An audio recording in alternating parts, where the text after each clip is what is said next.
Assalamualaikum warahmatullahi wabarakatuh. Bismillahirrahmanirrahim. Alhamdulillahilladzi hadana lihaza wa ma kunna liyahtadiya laulaa Allah. Asyhadu an la ilaha illallah wa asyhadu anna Muhammadan abduhu wa rasuluh allazi la nabiyya ba'da. Sahabat dakwah Muhammadiyah dimanapun Anda berada, kami menyampaikan terima kasih kepada seluruh sahabat dakwah yang telah memberikan dukungan pada perjalanan podcast infomu.co pimpinan wilayah Muhammadiyah Sumatera Utara yang dipancarloskan dari studio digital Muhammadiyah dari lantai 3 Gedung Dakwah Jalan Singa Maharaja nomor 136 Medan. Sahabat dakwah Muhammadiyah, banyak yayasan dakwah digital yang telah kami produksi. Mudah-mudahan seluruh kegiatan-kegiatan itu dapat memberi pencerahan dan berkemajuan bagi sahabat dakwah dimanapun Anda berada. Tahun ini, pada tahun haji 2025, Indonesia mengirimkan sebanyak 221.000 jamaah Indonesia untuk menunaikan ibadah haji. Itu adalah panggilan Allah kepada seluruh warga masyarakat Indonesia yang berkesempatan untuk menunaikan ibadah haji. Ada sebanyak 8.328 jamaah yang berasal dari Sumatera Utara. Dan dari jumlah itu, ada sebanyak 2.600 jamaah yang berasal dari Kota Medan. Haji itu adalah Arafah. Dan kita bisa melihat bagaimana liputan-liputan haji, jutaan orang hadir di Arafah untuk melaksanakan proses ibadah haji. Haji hanya buat 3 hari saja, tapi prosesnya sangat panjang dan banyak pengorbanan yang harus dilakukan orang untuk agar suksesnya ibadah haji ini. Di Sumatera Utara, kita melihat bagaimana proses haji itu, mulai dari pemeriksaan kesehatan, kemudian bagaimana mereka masuk ke asrama, berangkat dari Kuala Namu, bandara Kuala Namu, dan kemudian tiba di Jeddah. Dari Jeddah mungkin langsung ditransfer ke Madinah untuk melaksanakan 8 hari ibadah di sana. Sahabat dakwah Muhammadiyah dimanapun Anda berada, bagaimana proses perjalanan jamaah haji Indonesia dari Medan hingga sampai ke Nabawi, ke Madinah, dan kemudian melakukan ibadah di Makkah dan haji di Arafah. Untuk itu, kami sudah hadir bersama seorang petugas haji daerah yang mengalami banyak pesan dan kesan yang bakal disampaikan. Beliau adalah Dr. Haji Muhammad Qorib. Assalamualaikum warahmatullahi wabarakatuh, sahabat dakwah Muhammadiyah. Pak Saiful sehat? Sehat, alhamdulillah. Amin, alhamdulillah. Mas Qorib ini kali ini menjadi petugas haji. Beliau adalah bendahara pimpinan wilayah Muhammadiyah Sumatera Utara, juga adalah dekan Fakultas Agama Islam Universitas Muhammadiyah Sumatera Utara. Beliau sangat menikmati bagaimana menjadi petugas haji. Karena selain beribadah, beliau ingin mengeksplor bagaimana tugas-tugas kemanusiaan selama beliau menjadi petugas haji di daerah. Kita ingin bertanya kepada Mas Qorib, kami mengenalkan MQ atau Mas Qorib, seperti apa perjalanan itu? Mas Qorib, apa yang paling dirasakan sebelum berangkat ke Tanah Suci untuk mendampingi sekitar 300 sekian jamaah haji asal Sumatera? Dari kloter berapa ya waktu itu? Kloter 10. Mungkin Mas Qorib bisa bercerita bagaimana dari awal perjalanan di asrama haji, di bandara, kemudian di pesawat, dan sampai di Tanah Suci. Baik. Bismillahirrahmanirrahim. Assalamualaikum warahmatullahi wabarakatuh. Sahabat dakwah Muhammadiyah dimanapun berada, Pak Saiful sebagai senior, sahabat sekaligus guru bagi saya dalam dimensi jurnalistik. Tentu pada saat ini saya mengucapkan terima kasih yang sebesar-besarnya kepada MPI yang sangat progresif dan selalu membuat terobosan-terobosan dalam memberitakan hal-hal yang positif, kemudian sekaligus senantiasa mengedukasi masyarakat, terutama dalam konteks diseminasi ideologi Muhammadiyah. Nah, terkait dengan predikat saya sebagai petugas haji daerah yang diamanahkan oleh Kementerian Agama Provinsi Sumatera Utara, kemudian pemerintah Provinsi Sumatera Utara, dan direkomendasikan lewat rapat pleno oleh pimpinan wilayah Muhammadiyah. Sebelum memberikan respon dari pertanyaan yang Pak Saiful sampaikan, tentu saya secara pribadi dan secara institusional mengucapkan terima kasih yang sebesar-besarnya. Yang pertama kepada pimpinan wilayah Muhammadiyah Sumatera Utara yang telah memberikan rekomendasi kepada saya untuk menjadi salah seorang petugas haji daerah. Dan ini diputuskan lewat rapat pleno, sehingga kemudian surat yang kita kirimkan ke Provinsi Sumatera Utara itu adalah surat hasil dari pleno pimpinan wilayah Muhammadiyah Sumatera Utara. Kemudian yang kedua, saya juga mengucapkan terima kasih yang sebesar-besarnya kepada pemerintah Provinsi Sumatera Utara, dari Bapak Gubernur, kemudian Wakil Gubernur, PJ Gubernur sebelumnya, dan Bapak Ibu yang ada di Kesra yang sudah membantu dengan sangat proaktif proses persyaratan, kemudian proses BIMTEK, lalu hal-hal teknis yang terus mereka update setiap waktu dan kesempatan. Saya pikir ini menjadi sebuah amal soleh yang sangat luar biasa. Nah, kemudian saya juga mengucapkan terima kasih kepada Kementerian Agama Provinsi Sumatera Utara. Dalam hal ini Bapak Kakan Kemenak Provinsi Sumatera Utara, Pak Haji Kosbi. Kemudian saya juga mengucapkan terima kasih kepada Pak Dr. Haji Zulkifli Sitorus sebagai Kabid Haji Provinsi Sumatera Utara yang sudah sangat luar biasa memberikan kesempatan kepada ormas-ormas Islam untuk mengirimkan kader-kadernya sebagai petugas haji daerah. Sebenarnya Pak Saiful tidak hanya Muhammadiyah yang diberikan kesempatan.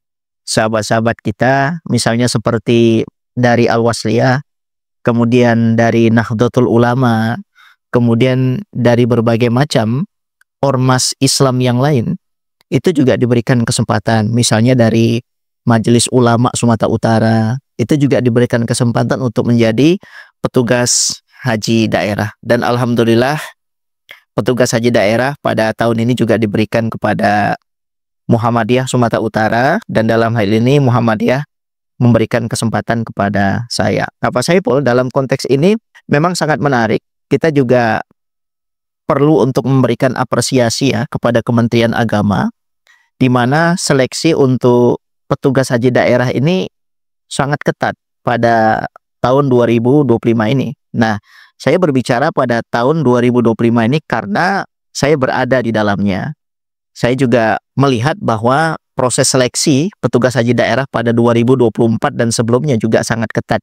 Tapi memang informasi yang berkembang di tengah-tengah masyarakat bahwa seleksi petugas haji daerah pada 2025 ini sungguh sangat luar biasa. Karena meliputi dua hal, Pak Saiful. Yang pertama adalah tes potensi akademik lewat komputer, dan itu bobot nilainya 60%, dilengkapi dengan tes wawancara seperti baca Al-Quran, komitmen kebangsaan, pemahaman kita tentang keislaman, syarat rukun haji, bahkan hal-hal yang sangat teknis juga ditanyakan di situ. Misalnya terkait dengan persoalan undang-undang, terkait dengan persoalan problem yang terjadi selama proses pelaksanaan ibadah haji, lalu jalan keluarnya bagaimana. Kemudian terminal-terminal bis yang ada di Mekah dan Madinah itu sempat juga ditanyakan di situ. Yeah. Ini menunjukkan dan menjadi sebuah indikasi bahwa betapa ketatnya seleksi petugas haji itu. Ini memberikan sebuah makna bahwa pemerintah dalam konteks ini adalah Kementerian Agama Republik Indonesia secara nasional dan Provinsi Sumatera Utara memang tidak main-main dalam menyeleksi petugas haji ini. Tentu endingnya adalah agar bagaimana pelayanan yang diberikan oleh para petugas untuk jamaah haji itu bisa produktif dan sesuai dengan desain yang sudah ditetapkan. Sahabat dakwah Muhammadiyah Nada, begitulah barangkali kita mendapat gambaran sebuah proses awal sampai ditentukan siapa petugas di daerah yang terpilih dari daerah mewakili daerah masing-masing. Satu kloter. Mas Korib itu berada di kloter 10 dari 24 kloter yang berangkat dari Sumatera Utara. Itu berapa orang petugas haji daerah yang ada di sini? Ya, jadi begini, jumlah jamaah haji di Sumatera Utara ini terbilang banyak. Ya. Sangat luar biasa. Kalau saya tidak keliru yang terbanyak itu dari Jawa Barat. Jawa Barat. Sekitar 35.000. Sementara jumlah jamaah haji untuk Sumatera Utara ini ada 8.328 jamaah dan terdiri dari 24 kloter. Nah, yang lebih menarik lagi, dalam satu kloter itu terdiri dari 359 jamaah. Ya. Dalam 359 jamaah itu, pada satu kloter itu, nah pemerintah melalui Kementerian Agama menetapkan ada 7 petugas. Ya, 7 petugas. 7 petugas. 7 petugas itu meliputi yang pertama ada ketua kloter. Nah, kemudian yang kedua adalah pembimbing ibadah. Nah, kemudian yang ketiga adalah tenaga kesehatan, kemudian perawat, dan petugas haji daerah. Dan ini adalah hal yang sangat menarik. Tapi memang pemerintah seperti yang disampaikan oleh Pak Presiden kita melakukan efisiensi. Kalau pada tahun 2024 kemarin, petugas haji secara nasional itu berjumlah 4.000 orang. Sementara pada 2025 ini terkena efisiensi menjadi 2.000 orang secara nasional. Sehingga kemudian ini menjadi peluang dan tantangan tersendiri bagi para petugas haji tersebut. Tapi alhamdulillah Pak Saiful, para petugas itu bekerja dengan baik, dengan maksimal. Di kloter 10, kebetulan ketua kloter kami adalah Ibu Hajah Marhani dari Madinah. Dan itu satu-satunya ketua kloter yang perempuan. Dan alhamdulillah kepemimpinan beliau juga sangat bagus, mengayomi, komunikasi beliau juga sangat baik, koordinasi berjalan dengan sangat bagus. Nah, kemudian pembimbing ibadah kami adalah Ustadz Yakub. Beliau sangat berpengalaman karena sudah menunaikan ibadah haji beberapa kali, dan beliau juga alumni dari Syria, sehingga kemudian pemahamannya tentang ibadah, kemudian pemahamannya tentang budaya, kebangsaan dari berbagai macam suku bangsa di seluruh dunia itu terbilang sangat bagus dan wawasannya juga sangat luas. Terutama saya sangat tertarik pada saat misalnya beliau menjelaskan terkait dengan persoalan moderasi ibadah. Sebab dalam satu kloter itu terdiri dari berbagai macam KBIH. Di kloter kami ada 3 KBIH. Yang pertama adalah KBIH Madinah. Itu langsung ditangani oleh Kementerian Agama Kabupaten Madinah dan bagus. Kemudian yang kedua adalah KBIH Jabal Nur yang dimiliki oleh Ustadz Zulfikar Hajar. Manajemennya juga sangat bagus. Dan yang ketiga adalah KBIH Muhammadiyah. Ada 108 orang KBIH Muhammadiyah. Dan di dalam KBIH Muhammadiyah itu berkumpul para cendekiawan, kemudian para ulama. Itu sangat luar biasa. Sebut saja misalnya ada Profesor Kamal Basri di situ, ahli kanker kita. Kemudian ada Asosiat Profesor Usman Ja'far. Beliau banyak membantu kita. Kemudian ada Direktur Rumah Sakit Tirngadi Kota Medan, Pak Soehartono. Itu luar biasa. Jadi mereka itu kita pinta untuk memberikan kontribusi sesuai dengan dimensi dan kapasitas latar belakang keilmuan masing-masing. Dan menariknya, mereka itu tidak pernah membawa status sosial pada saat berada di Makkah dan Madinah. Kita bisa bayangkan saja, Profesor Kamal Basri itu sempat mendorong jamaah. Kemudian Ustadz Usman Ja'far itu memasang tirai, mengangkat matras, kemudian menggulung tikar, itu biasa.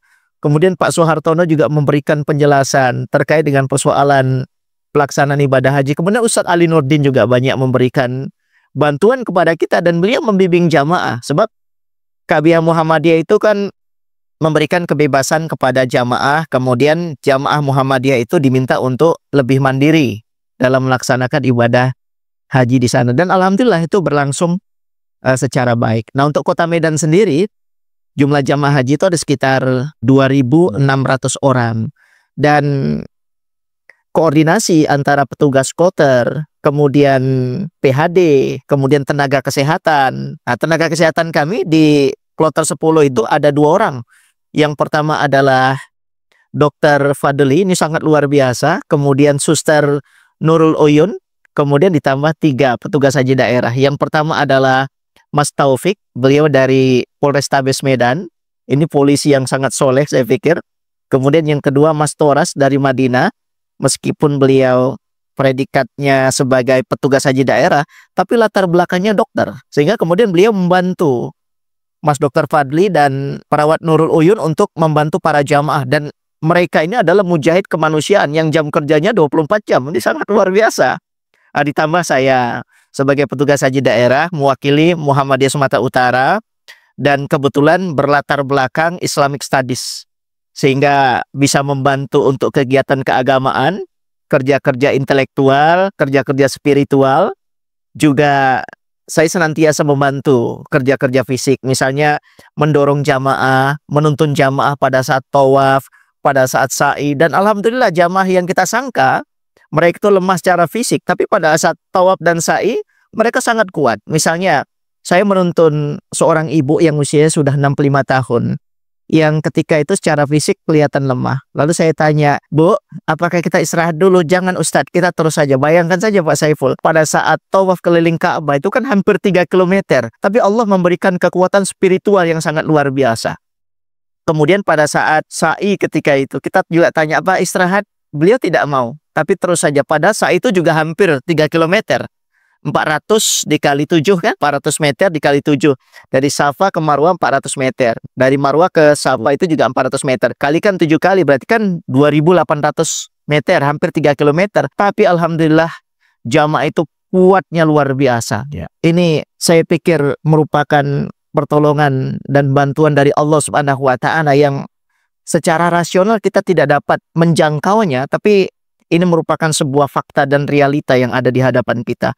Jadi saya sebagai petugas haji daerah Pak Saiful ini merasa sangat bahagia dan bangga sekali. Sebab inilah salah satu jenis ibadah yang saya rasakan. Ibadah kalau dalam pandangan saya ada dua ya Pak Saiful. Yang pertama ritual ya. Kemudian yang kedua adalah ibadah kemanusiaan. Nah saya tidak setiap hari pergi ke haram. Mungkin 1, 2, 3, 4 kali pada saat mendampingi jamaah. Saya lebih banyak berada di hotel dan kegiatan-kegiatan jamaah. Itu juga merupakan jenis ibadah yang sangat luar biasa. Misalnya pada saat kita mengambil kursi roda, pada saat kita mengangkati bagasi, kemudian pada saat kita memindahkan koper para jamaah, ini merupakan sebuah kebahagiaan yang saya pikir sangat tinggi sekali nilainya di hadapan Allah dan sangat melahirkan sebuah kebahagiaan yang sangat luar biasa para sahabat dakwah Muhammadiyah. Sahabat dakwah Muhammadiyah, dimanapun Anda berada, kita sudah mendengarkan penjelasan yang begitu cukup detail awal daripada proses bagaimana petugas haji ditunjuk oleh pemerintah, kemudian bagaimana mereka bekerja. Kita mengambil tema kali ini adalah petugas haji bekerja dengan hati. Tadi Mas Qorib menyampaikan ibadah barangkali dua, ritual dan bagaimana ibadah kemanusiaan atau ibadah sosial, kesalahan sosial. Barangkali ini akan menjadi eksplor kita untuk beberapa edisi ke depan. Sahabat dakwah Muhammadiyah dimanapun Anda berada, barangkali pertemuan kita untuk edisi perdana ini, edisi pertama ini, barangkali kita pada sampai di sini, kita akan eksplor lagi nanti berbagai cerita-cerita menarik bagaimana seorang petugas haji bekerja. Mulai dari asrama haji, bagaimana beliau menintin jemaah untuk naik ke pesawat, bagaimana menuntun di pesawat itu sendiri. Banyak hal nanti barangkali akan diungkapkan Mas Qorib. Untuk itu, barangkali kita akan akhiri dulu edisi pertama Mas Qorib. Kita akan lanjutkan nanti untuk edisi kedua.